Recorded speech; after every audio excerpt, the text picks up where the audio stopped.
Labas, Monika. Kadangi minėjai, kad tavo oda yra jautri ir būna šiek tiek pabėrimų, tai tau ir tavo sesiai pagaminau tokį lengvą kremą, kuris tiks naudoti tiek ryte, tiek vakare. Juo pastepus gali eiti ir į lauką, nes kreme nėra papildomų drėkiklių, kurie kenktų odai, kai yra minusinė temperatūra. Tačiau šis kremas vis tiek ne tik tai maitins, bet ir sulaikys drėgmę odoje, nes tam tikri aliejai, kurie yra sudėtinės dalys šio kremo, būtent ir padeda odai tos drėgmės neprarasti. Taip pat siuntinuke turėjai gauti 2 mėginukus kremo. Tai vienas mėginukas yra tiesiog tas pats kremas, kokį ir užsisakei, tik jame yra 2 eteriniai aliejai, tai citrinžolių ir frančipanė.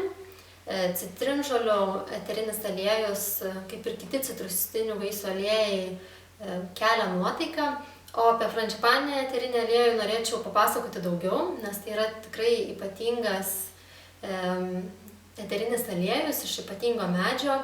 Tai frančipanė medžio žiedų pagamintas ir šis medis netgi vadinamas gyvenimo medžiu. Kuo jis ypatingas, kad sakoma, kad šis kvapas atnaujina ir atgaivina protą, kūną ir dvasią. Jis taip pat suteikia daugiau pasitikėjimo savimi, įkvepia romantikos, panaikina baimės jausmą.